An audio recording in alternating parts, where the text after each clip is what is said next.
Well, welcome everybody. My name is Ernie Friend, and I'm from Florida State College in Jacksonville, Florida. Today we're going to talk about a new robot that just came out recently that Chris and Raina work for a company called Rethinking Robotics, and we purchased one about a year ago. And we're going to talk about, at the end, we're going to talk about sort of how we're using it, not just in the classroom, but also outside the classroom, and what a valuable tool it can be outside the classroom as well. So I think Raina's going to lead off here and talk a little bit about the robot, and then Chris is going to talk about some of the technical details, and I'll follow up at the end with how what our program looks like. We've got a mechatronics program, a little bit about how we're implementing it into that, and also how we're using it outside of the classroom. Thanks, Ernie. Hi, everybody. I'm Raina Ellis. Really appreciate you coming in today and learning more about collaborative robots and Baxter and how it can be a really great tool both for industry and for education. My role at Rethinking Robotics is in the channel sales role. I work with manufacturers and education. Chris, you want to introduce yourself too? Sure. My name is Chris Harbert. I'm you can read for yourself. So, I work with Raina as well in the sales department, and I'm more focused on the research side, working with our distributors here domestically and also internationally. So I'm going to start off with just a little background that will help give context to collaborative robots. For the last 50 years or so, there have been conventional robotics, and their main purpose and their main role has been in high volume manufacturing companies and large companies, primarily automotive and electronics. And a typical pick and place robot, according to this company Bastion that I looked up last night, and I saw all kinds of great videos, a typical pick and place robot that would do a job similar to what a collaborative robot would do now costs around $125,000. But now there's this ability for a new type of automation, and we're entering a very interesting stage in the evolution of automation. So where collaborative robots make sense is not where conventional robots make sense. Conventional robots are great for areas where you can justify mass production, where there's very little changeover, where there's very high volume, and also, as you probably noticed in the automotive industry, until relatively recently, there wasn't a lot of innovation. So you have these very fixed practices, and you could automate those, and you could get a good cost justification over 5 or 8 years. Customers I talked to today, they say that their ROI requirements are a year, maybe 18 months. Most of them are pretty happy when they learn that with a collaborative robot you could see a return in 6 months or so. So where exactly do collaborative robots make sense? When the volumes are lower, when there's more innovation and change happening. For example, a product, you built 500 of them and a customer says, hey, could it be just a little different this way? And manufacturers are now being so agile that they're going in and tweaking their processes. Some products change over very frequently, so instead of running a product for 5, 6 months, a year, they're changing over as quickly as daily, weekly, monthly. Fixed automation just can't fit the bill for that requirement.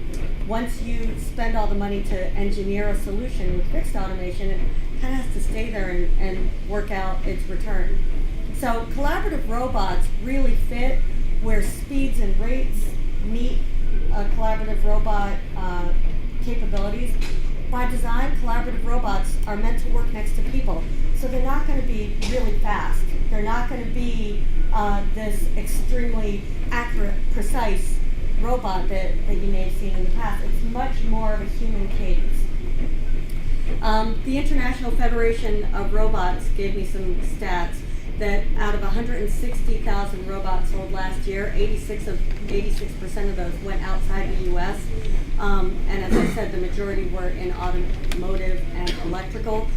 What this says is that there is a burgeoning industry to automate hard to automate processes. And that's why collaborative robots is starting to take hold. It's definitely getting covered by the press. It's really big news.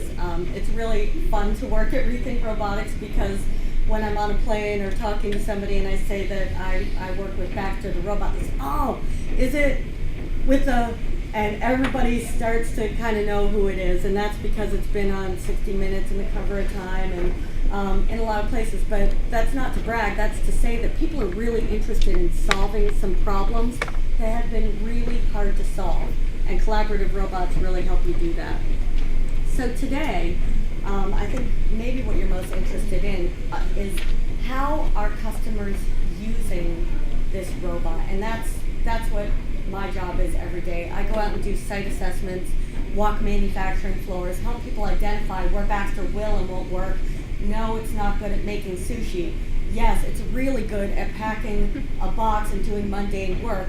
No, it's not good at erecting the box and taping it and moving it from one place to another. So working with people where they can do the 20% that's really hard to automate, and Baxter can do the 80% that's really easy to automate, that's a great match. I'm going to show you some videos of where Baxter is working today.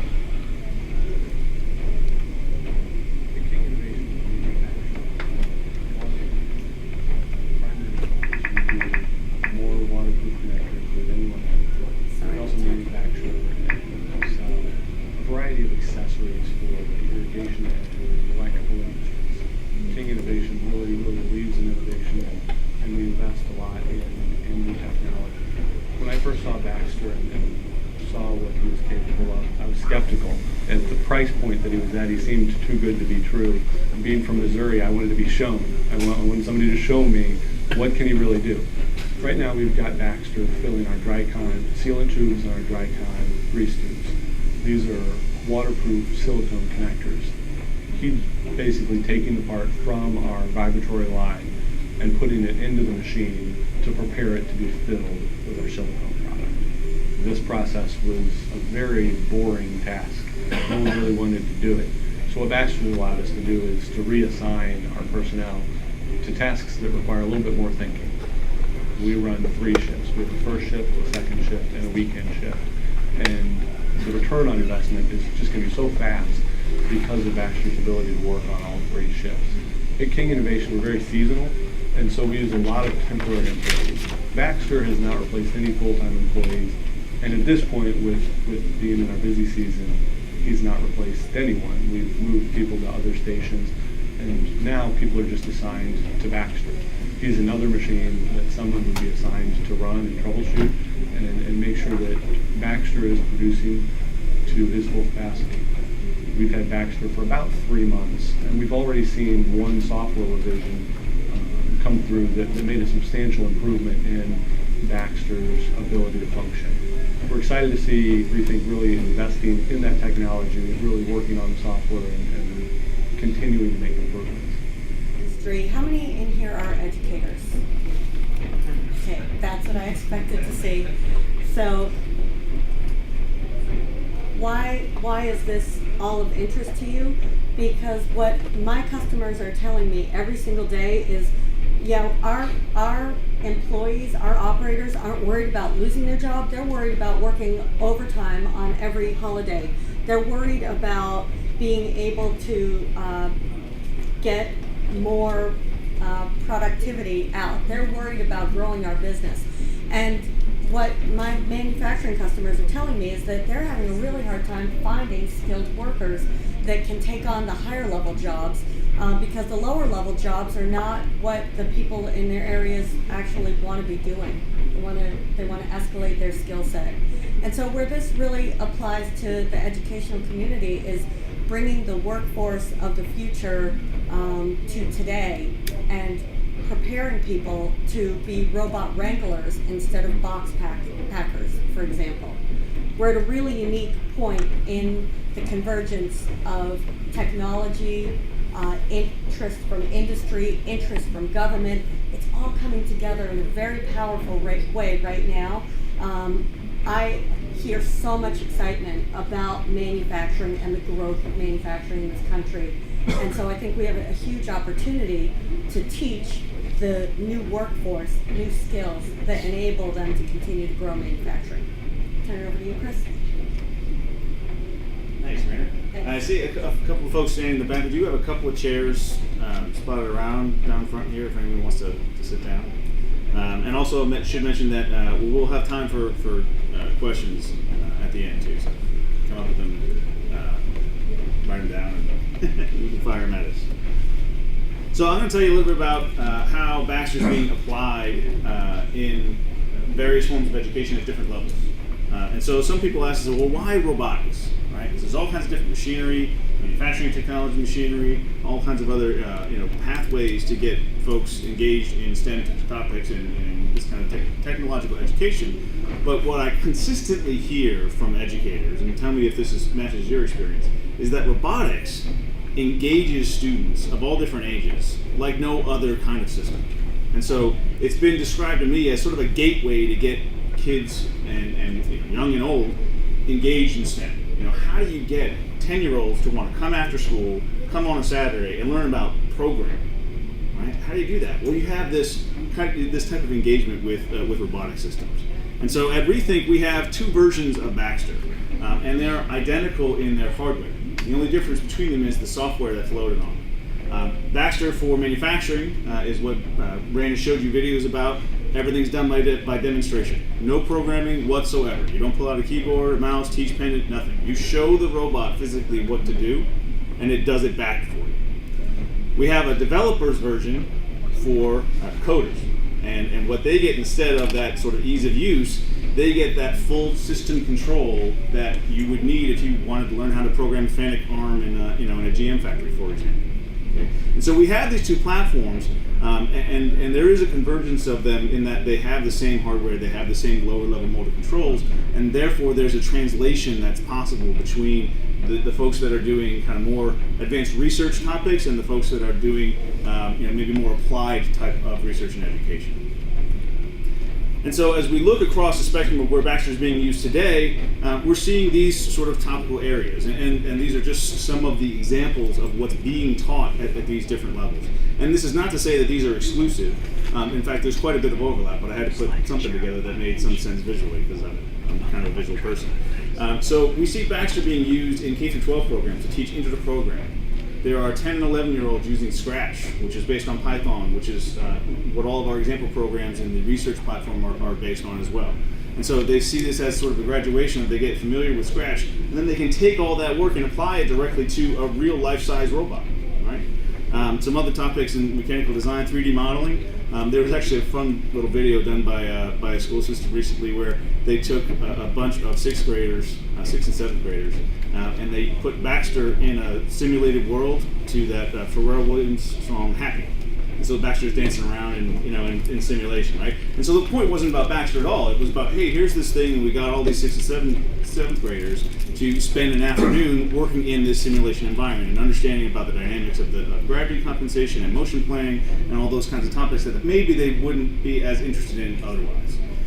When we look at applied technology, and this is really where we're seeing a lot of growth, and as Raina was saying, all of our manufacturing customers are telling us that they need students coming out of these programs who have higher level of knowledge, higher level of these kinds of technical skills, because those are the jobs they really want to fill, right? They'd much rather put a Baxter robot at the equivalent of $3 or $4 an hour doing case packing, because humans don't like that, right? We're not built for it. It's not good for our minds, and comparatively to robotic systems, we're not all that great at it. But there's plenty of jobs, including not only robot wranglers, but also design work, finish work, more kind of strategic or more fruitful types of labor that humans are really good at.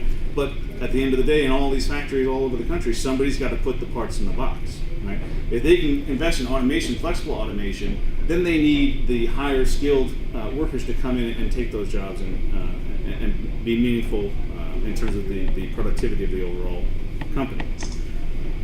We also see Baxter being used quite a bit in engineering research, and so this is at colleges and universities all over the world, in fact, and in a variety of different topics: human-robot interaction, new user interface design. Right, so when you pull out the latest smartphone and it's got some new whiz-bang way for you to get in and type your passcode or don't type your passcode, and now they use your fingerprint, all that comes from folks who are spending their days trying to figure out what's the best way for humans to interact with machines and computers, more specifically. Right, Baxter's a great tool for that because you have access in our research platform to build your own user interface and try it out.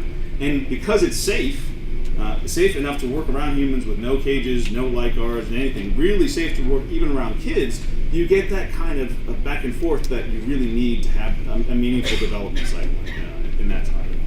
And then in workforce development, right? So there's plenty of attention right now on how do we get folks who've been out of work a long time, how do we get them new skills, how do we get them trained up so that they can re-enter the workforce doing something maybe different than they were doing before. And Baxter is a great foray for a lot of folks into that, because you don't have to have that legacy knowledge of computer programming, for example, to get going with Baxter and be doing meaningful things and relevant things for industry across the country. So I'm just going to show you, I have some videos too, which, pardon the buzzing, but I'm Director of Technical and Career Education for Virginia Beach City Public Schools, and I'm housed here at the Advanced Technology Center in Virginia Beach. I'm a firm and staunch believer of STEM and engineering and what that could do. And with that, I realize that the manufacturing engineering STEM pipeline has to begin below the baccalaureate level to the sub-baccalaureate level and even down to the elementary school. You've heard that expression, it's so easy a fifth grader can do it. And that kind of went through my mind as we had our fifth graders come in and code Baxter, and we see that as a mechanism.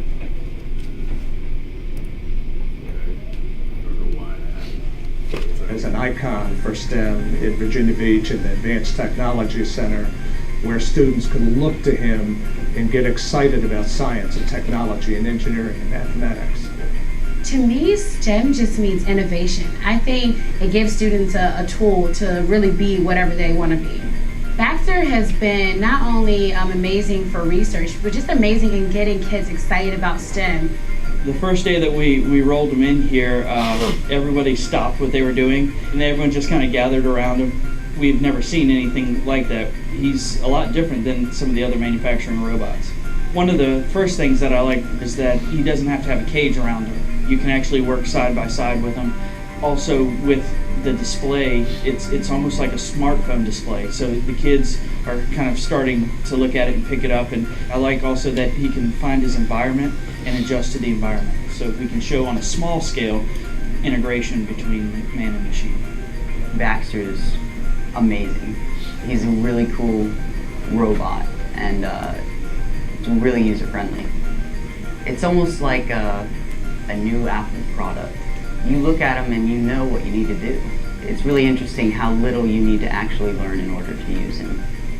It has been reaffirmed to me that robotics is the key to STEM and the way to hook kids intelligently so that they can embrace STEM and be part of the future. So you get a sense there. My favorite part of that little video is the student, right? And you can feel the sort of genuineness of of somebody like that. They come in and like we were talking about earlier today, a lot of kids when they come in, a lot of students of all different ages, when they come in, you say, okay, you're going to learn about robotics, and then you shove a teach pen and a code list and all that sort of thing. It doesn't always catch the way that you would want it to, right? When they come in and they work with something which right away they can get meaningful actions to be taking place on the road. That helps to inspire them and propel them to go further and to stay interested and stay engaged. So I won't show all of these because I know we're eating up time. This is at Humber College up in Ontario, Canada, and these are actually undergraduate students, and their task was to come up with some interesting display and demonstration to show younger children, younger students during a skills competition that they host every year. And so what's great about this is that the students did all of the work. right? So they set up Baxter, they set up the task, they set up the recognition for Baxter to find the box using the cameras in its arms. They set up the conveyor system. They set up the signals between these three down here, which you'll see in a minute. They set up a little competition for the students. Whoever hits the button the fastest, and the PLC system that's hooked in says, "Oh, right, okay, that's spot number 2, 1," and then Baxter picks it up and gives the piece of candy to the person in slot number 2. But so in its own right, there's a lot of complicated actions that were made fairly simple by using Baxter in an integrated system. But also, this kind of thing was put together very quickly by those students in an undergraduate project, right? And so it's a meaningful result. It's a discrete project that they could get in and work on, and then show off to the younger generation of students coming in behind. And then Baxter. So I spoke about Baxter engineering research. Some of you may have seen this already, and they're using this for advanced research and education on the same platform. The fundamental challenges in manipulation and perception for growing food. NASA is actually pretty much ready to venture very far out, and they are also thinking now about being able to grow plants in space to nurture the astronauts, making it much easier for them to stay in space longer. And one of the big challenges we currently tackle is to manipulate flexible objects, things like clothes, rubber tubes, or plants that will actually bend when the robot tries to grasp them. Our main research is using variable integrators from optimal control to identify the parameters of a plant or an object that we're moving. So we have Baxter first perceive with some point cloud data what we're looking at. So we make a geometrical model of the plant, and then we have them reach out, grab it, and perturb the object. So we have it displaced, and while we're doing that, we measure the forces. We can then predict where the plant's going to go in the future, and so that allows us to reach for things that maybe are out of reach, or maybe harvest fruit on a plant, that sort of thing. Baxter, because it's safe and compliant and whatnot, it's been easy to throw it at the undergrads to play with. And so Nicholas Carell has integrated it into his Intro to Robotics class. Our senior project was trying to implement a visual servoing solution with Baxter using VISP, which is the visual servoing platform. We tried to implement a visual servoing solution so Baxter could autonomously complete non-repetitive tasks, meaning that he could handle picking up a block even if the block was not where it was expected to be, so the block didn't have to be in the same place every time. I feel like this was really fun because I got to explore robotics, which is something I might not have got to do otherwise. I believe Baxter makes it very easy for us to make progress quicker than we would anticipate, engage more people into the same platform, and we actually started new projects that we weren't planning before we had Baxter, just because it was so easy to get people on board and start working with that platform. And so I hope we can also broaden our robotic manipulation activities in this lab. You get kind of a sense of the dual purpose of a system like Baxter, where it can be used for research projects in the laboratory, and then used at the same time in the same place to educate a whole bunch of students that maybe don't have that same level of experience, or even aren't heading down that track, but get them exposed to different topics that they might not otherwise be excited about going out and trying. And then lastly, in workforce development, I'll speak over this a little bit. A number of colleges are, and I already can speak to this a little bit too, there's educating students coming up through the system, and there's educating adults who've been out and in the workforce and need additional skills. And the important thing is there that a lot of times what's limiting in both cases is that entry barrier, right? What's the obstacle to get over that first hump and get comfortable enough to be able to pursue that? And we really believe that Baxter as a platform really helps folks become very much at ease with the concept of robotics, get into it in a very natural way, and then go as far as they're willing to go and learn as much as they're willing to learn. And so with that, I'm going to turn it over to Ernie Friend, who's going to tell us about his experiences at Florida State College in Jackson. Can you change better? I'm good. I already changed it. All right. So I'm from Florida State College in Jacksonville. We are partners with several schools around the country on our DOL grant. And the focus of our DOL grant was to create a 30 credit hour college credit certificate in mechatronics. And Gary Morgan happens to be here. Raise your hand, Gary. He's the lead for us on that grant. He's actually out of this area. And so our work on creating it is pretty much done. And I know at some point, I don't know exactly when. So for those of you that want to start a mechatronics program, we're going to share everything we created. It's all the way down to the syllabus, books. I mean, it's pretty detailed. So basically, when the time comes, we can hand you a whole package on how to start a mechatronics program. I think I asked earlier, how many, I know I see a few faces from Dr. Barger. You still Dr. Barger? I guess you had to take off. But we had a mechatronics meeting last night. How many people have mechatronics programs right now? Or something similar that they call mechatronics programs, right? So if you don't have one, you're probably heard about, mechatronics. And really, for a lot of us, mechatronics is just a new word that we sort of relabeled our engineering program and called it mechatronics.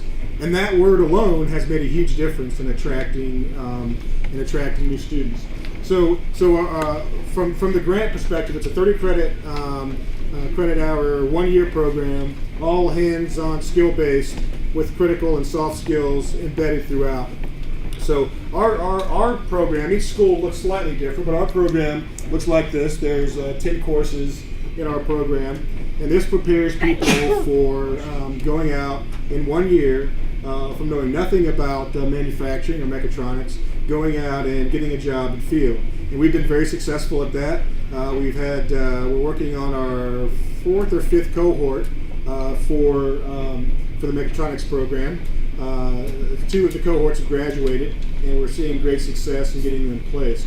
So how Baxter fits into this, we're including Baxter into our some of our robotics courses, and it's been very successful. So for those of you, I don't know, I wish Dr. Barger was still here, because I know she's going to have some breakout sessions on mechatronics. But certainly stay tuned, and I know we'll get the word out whenever all of our curriculum is ready to go, that we can hand over to whoever wants it, because I'm pretty proud of it, and I know our team is. We did a great job with it. So if you want basically a mechatronics program in a box, fairly soon that'll be available. So how has Baxter made a difference for us? Well, it's fairly easy to implement the curriculum. Now, at this point, there isn't any labs per se. We're working on doing that, but basically, we're using the instructions that come with Baxter, and we're sort of making labs out of that. As a matter of fact, this afternoon about 3:30, several of us are getting together to talk about going after a new NSF grant that will include Baxter, and as part of that, we'll also create some labs. So, if we do get that grant and we create the labs, certainly anybody that's got a Baxter will share that as well as part of that grant. So it's certainly a lot less expensive than other robots. Baxter is about $25,000 compared to some of the other more traditional robots, so they can cost hundreds of thousands of dollars. It's a real production robot, although a lot of people think it looks like a toy or a game. It's a real production robot. As a matter of fact, recently Raina came to Jacksonville. We bought one about a year ago, and there was a local company that was interested in buying a Baxter. So she actually brought them over to our school, and they took a look at it and walked through it, and they ended up buying the 2. One. So now we've got one company starting in Jacksonville that's bought one. So to me that made a big difference, because now we can tell students, it's not going to replace every kind of robot that's out there. It's got a niche, which Raina talked about, but certainly you'll see more of these types of robots in the future. So I think the fact that for us, at least for a selling point, it's nice to be able to tell students, hey, this robot not only is in your classroom, but it's also on the production floor. So I think Raina and Chris talked a little bit how easy it is to train. After this, for those of you that want, we're going to go down to the exhibition hall, and you can actually get some hands-on on it.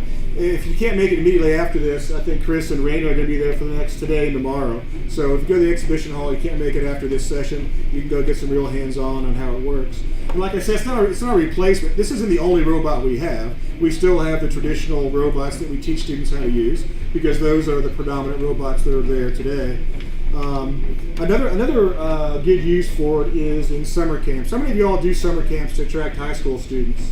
Yeah, quite a few of you, especially if you have grants. Typically a summer camp will be included. in an NSF grant anyway. So we just implemented Baxter into 2 summer camps that we ran this summer for manufacturing. And I spent and it actually was mostly girls at the summer camp that I was really proud to see.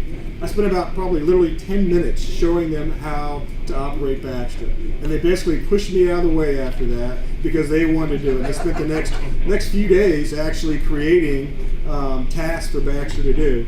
And they put a wig on it, a shirt on it, and took selfies with it, and they had a really good time. But I think probably the best indicator of what Baxter did for us is, we do a lot of manufacturing summer camps, and typically, in some cases, it turns people off to manufacturing, But in this case, I think Baxter really attracted the students' attention, and most importantly, girls. It really got girls' attention because they felt like they could immediately see and do something related to manufacturing. So from that, we're really hoping that we get a lot more girls in our program. So I think from attracting girls and women into manufacturing, I'm really hoping Baxter long term will be a great tool for that.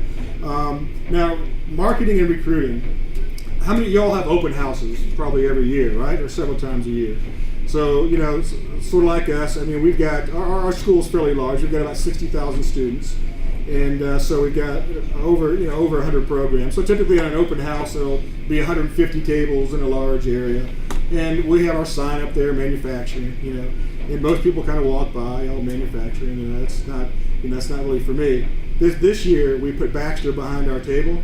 And I bet the majority of the people that came to the open house stopped by our table. So it really increased our ability to outreach to people and increase the numbers in our program. So those are sort of some of the uses that we're using it for. I'm certainly very happy that we've got one. We're probably going to get more in the future if we get the grant we're going after. And find more ways that we can use it. So it's a great tool not only in the classroom, but certainly for marketing and summer camps, and probably many more uses over time. If you had one, you'd probably come up with 100 more uses for it. So we're excited. We've got one, and like I said again, anybody that wants to get some hands-on, follow us down to the exhibition hall now after the presentation, or anytime over the next couple days. Yeah. Bernie, I wanted to let you know that our curriculum is targeted to be ready in spring of 2015. Oh, great. This is Kim. She's actually the lead for the IT side of the DOL grant.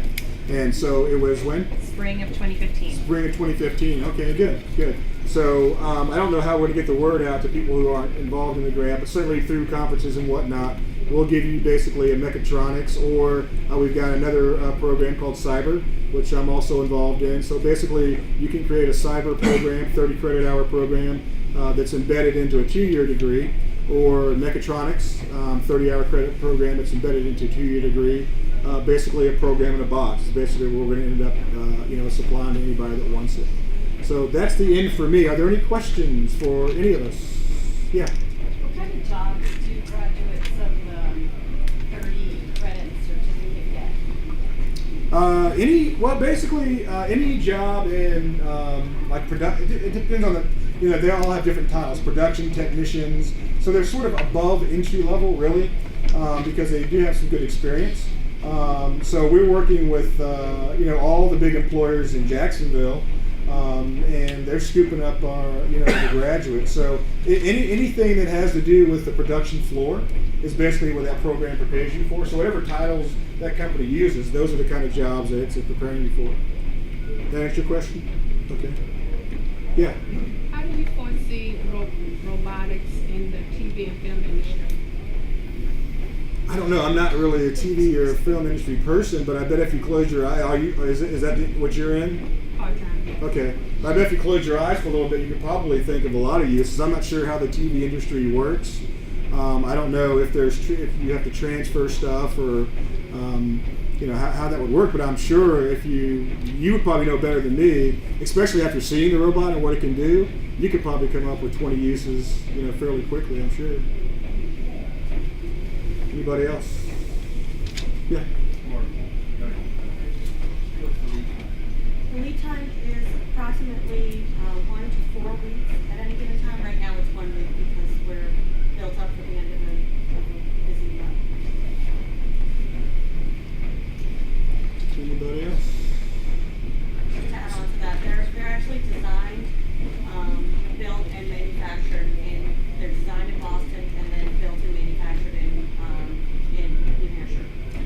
American-made product, which is nice. You know, it's certainly nice to buy American when you can. So it's definitely American-made product.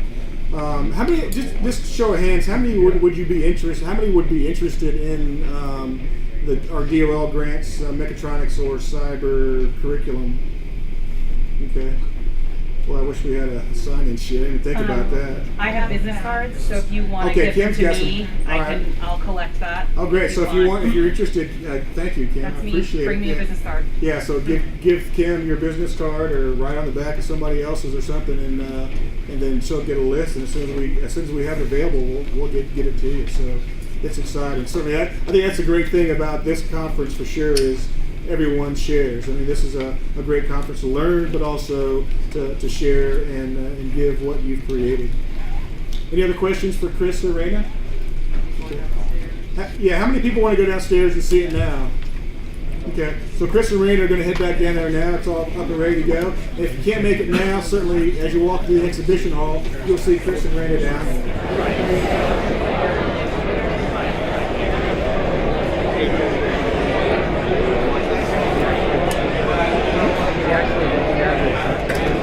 On this side here.